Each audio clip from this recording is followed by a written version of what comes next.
Stephen King, at the age of 30, released The Shining in 1977, marking a seminal moment in horror literature that would captivate readers for generations. Part 1 opens with Jack Torrance, a schoolteacher battling alcoholism and occasional loss of control. During one of his binges, he breaks his son's arm for scattering the pages of a play he was working on.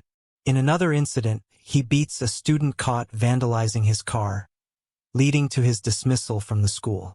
Life is tough for his family. Jack and his wife Wendy are on the brink of divorce. Adding fuel to the fire are the strange occurrences involving their 5-year-old son, Daniel. The boy is gifted with supernatural powers of clairvoyance and telepathy, abilities his parents struggle to comprehend. The family also faces financial difficulties, prompting Jack to take a temporary job at the mountainous Overlook Hotel. The hotel's manager, Stuart Ullman, deems Jack unsuitable for the job amidst 6 months of snowy isolation from the outside world. However, Ullman's opinion holds little weight as Jack is a friend of the hotel's owner, Albert Shockley. Jack and Al had quit drinking together after a fortunate near-miss accident involving an unoccupied bicycle at night. One of Jack's key responsibilities is monitoring the hotel's boiler pressure. A hotel worker, Watson, shares stories of tragic incidents that occurred at the hotel and the bad reputation the Overlook has garnered. Scandals are not uncommon in large hotels, and ghosts are said to inhabit each one. Watson himself doesn't believe in ghosts, despite spending a significant part of his life working at the Overlook and never encountering one. Meanwhile, his son Daniel communicates with his invisible friend Tony, who shows the boy unsettling visions related to the hotel where he will spend the winter with his parents. From these visions, Daniel remembers a mysterious and frightening word, re-drum. He decides to keep this to himself for the time being. Part 2. Closing Day. The Torrance family sets off for the Overlook Hotel, arriving on its final operational day as guests and staff disperse to their homes. Danny can't shake a feeling of unease. During their stay, he and his parents meet the cook, a towering 60-year-old African-American man named Dick Halloran, who possesses telepathic abilities. He notices the shine around Danny and a fainter glow around Wendy. "Got the shine, kiddo? As strong as I've ever seen." Danny and Dick part as friends. Before leaving, Halloran tells Danny that should trouble arise, he should telepathically call for him. The cook has had visions in the hotel that convinced him this season at the Overlook would be his last. Before departing, Ullman organizes a tour of the hotel for the Torrances. During this walkthrough, Danny experiences a vision, blood splattered on the wall of the presidential suite, and he's seized by an anxiety linked to an old fire extinguisher. Ullman and Watson, who remain to remind them of the boilers that needed watching, leave the hotel. The Torrance family is left utterly alone. Part 3. The Wasp Nest. Danny and his mother Wendy head into town to stock up on Christmas gifts before the Overlook Hotel gets snowed in. Meanwhile, Jack decides to replace some shingles on the hotel's roof, where he encounters a wasp nest. At the height of his work, one of the wasps stings Jack, prompting him to deal with the dangerous insects. Upon returning from town, Jack presents Danny with the now empty wasp nest, having smoked out its inhabitants with a smoke bomb. Wendy is troubled by changes in Danny. He's eating less, losing weight, becoming quieter, and spending a lot of time learning to read. That evening, Danny reads for an extended period until his mother sends him off to bed. Daniel heads to the bathroom and locks himself in. Meanwhile, Jack works on his play, and Wendy torments herself with visions of becoming a stranger to her son. Worried by her son's prolonged absence, she knocks on the door but gets no response. An exhausted and frustrated Jack breaks the bathroom door lock. The parents find Danny in a bizarre state, terror-stricken and staring at a small mirror hanging near the medicine cabinet.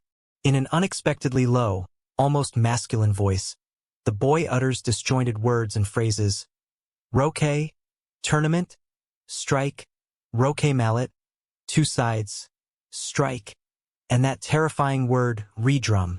Jack grabs his son and shakes him fiercely, angry and ready to explode. The tears and fright of the now conscious son bring Jack back to reality, and he apologizes to Danny.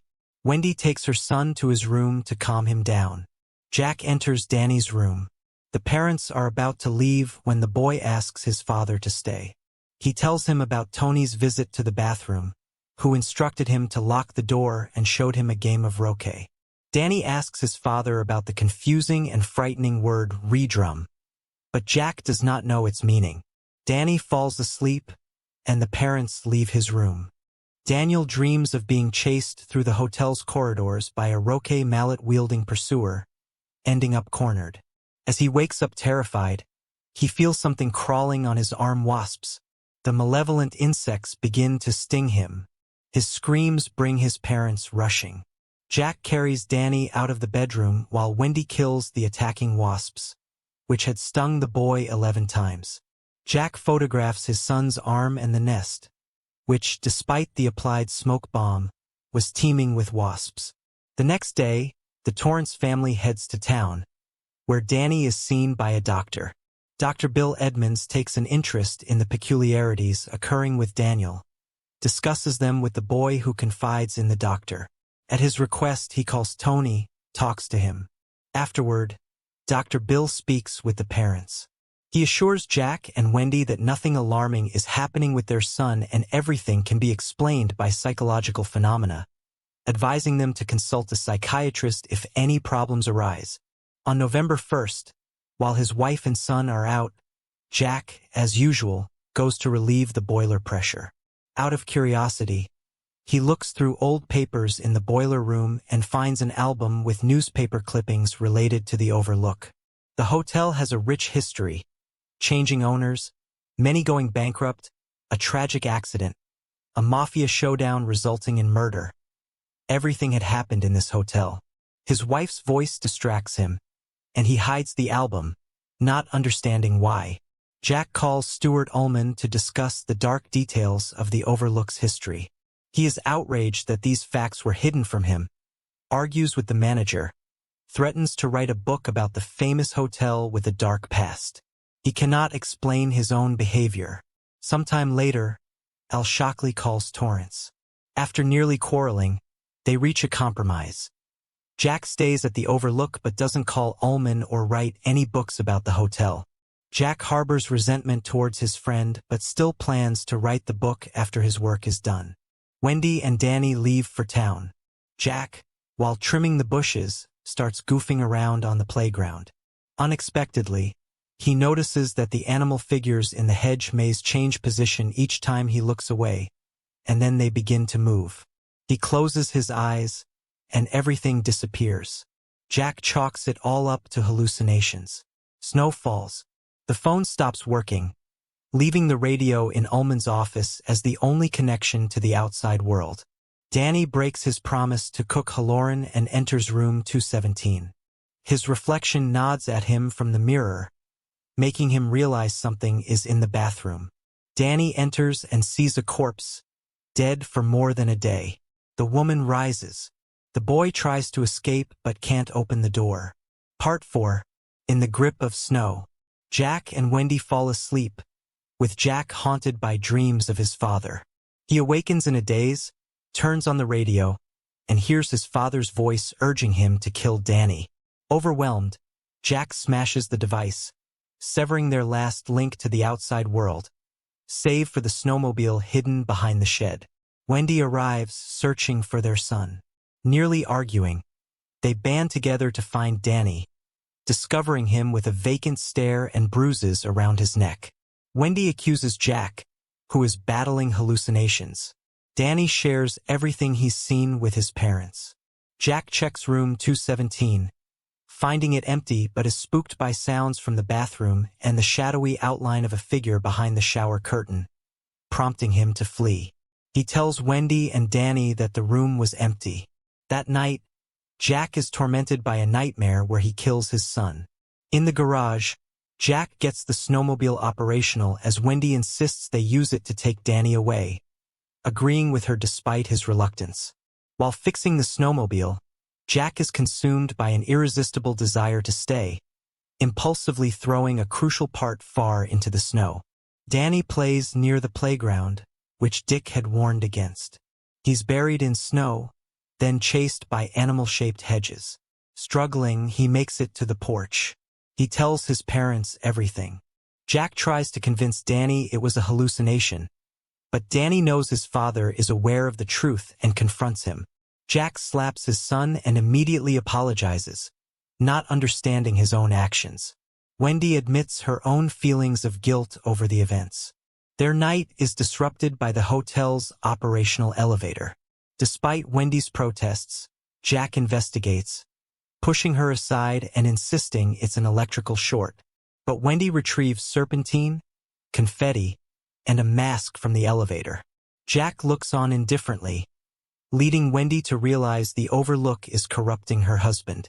Danny wins the clock in the ballroom, triggering visions. He now understands that redrum is murder spelled backwards. Tony appears, explaining he can no longer visit as the hotel won't allow it. In case of danger, he advises Danny to call for Dick, which he does. Part 5. Matters of Life and Death. Halloran receives a distress signal from Danny while driving, nearly causing an accident. He excuses himself from his boss and sets off to aid Danny. Dick attempts to book a flight but misses it due to being stopped by a police officer, forcing him to buy a ticket for another plane. Danny speaks with his mother. He tells her the Overlook wants all three of them, but it needs Danny the most. By capturing the boy with his shine, the hotel would become significantly more powerful. Danny reveals to his mother how the hotel has deceived Jack, including how Jack threw away a crucial part of the snowmobile into the snow, and that Dick has been called for help. Jack almost causes an explosion by allowing the boiler pressure to reach a critical level but manages to avert disaster just in time. Jack hears the Overlook come to life. He finds himself at a party, offered alcohol on the house, unable to resist. There, he meets Grady, a former caretaker who killed his daughters and wife. Through Grady, the hotel's managing entity attempts to coerce Jack into dealing with his son. Wendy goes downstairs to prepare food for her son and encounters a drunken Jack. She realizes the hotel has taken over her husband's mind. He now intends to kill her and Danny, after which the hotel will allow him to kill himself. Jack begins to strangle Wendy, but Danny intervenes. Jack pushes him aside. Wendy smashes a bottle over Jack's head. They lock Jack in the pantry where food is stored and wait for help as the hotel begins to stir. Jack regains consciousness. Grady reappears and releases him from the pantry. Now prepared to sacrifice his son to the hotel and kill his wife, Jack finds Grady has vanished, but a Roque mallet appears in the kitchen. He grabs it and sets off on the hunt. Dick, rushing to help amid a storm, nearly crashes his car into a ditch but is saved by Howard Cottrell, a snowplow driver, who also lends Dick gloves and directs him to a snowmobile rental. The hotel sends a telepathic message to Dick, warning him to mind his own business, but Dick continues on to help Danny. Wendy, worried by the silence from the pantry, checks if Jack is still there and encounters him. He attacks and seriously wounds her, but Wendy manages to stab him in the lower back. Dick rents a snowmobile, clothes, and a mask. The hotel attempts to stop him. A hedge lion attacks Dick, but the cook manages to burn it. Injured, Wendy continues to her room where Danny sleeps, feeling she must not give up for her son's sake. She locks herself in the room, but Danny is not there. Jack starts hammering at the door with the Roque mallet, gradually breaking through. Wendy hides in the bathroom. As Jack breaks through one door, Wendy arms herself with razor blades from the medicine cabinet, slashing at Jack's hands as he reaches through the broken door, driving the possessed figure into a frenzy. Then, the sound of a snowmobile's engine signals Dick's arrival, and an enraged Jack leaves the room.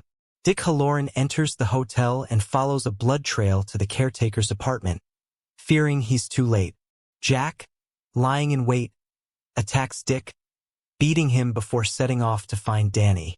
Tony visits Danny, warning that his mother and Mr. Halloran could be killed. He must help them by remembering something his father forgot. Jack's voice, searching for him, echoes through the hotel. Danny runs, seeking refuge in the attic, but it's locked. He sits down to wait. Meanwhile, Wendy, regaining consciousness, searches for Danny and finds an injured Halloran. Both hear the entity possessing Jack find Danny. Only Danny can now save himself. The entity, having taken over Jack, finds Danny, but the boy shows no fear. The entity, removing its disguise, begins to hit itself with the Roque mallet, destroying the remnants of Jack Torrance's image. Danny remembers his father forgot to lower the boiler's pressure. The pressure wasn't released all morning. It's rising. The boiler will explode. The hotel, alarmed by the dangerous situation, attempts to avert disaster. Danny feels a shining coming over him, sensing his mother and Mr. Halloran are alive. They must escape while they can. Danny runs to them, finds his mother and Dick, and all three rush to leave the hotel. Meanwhile, the Overlook, in the guise of a man, reaches the boiler and turns the valve. Pressure begins to drop.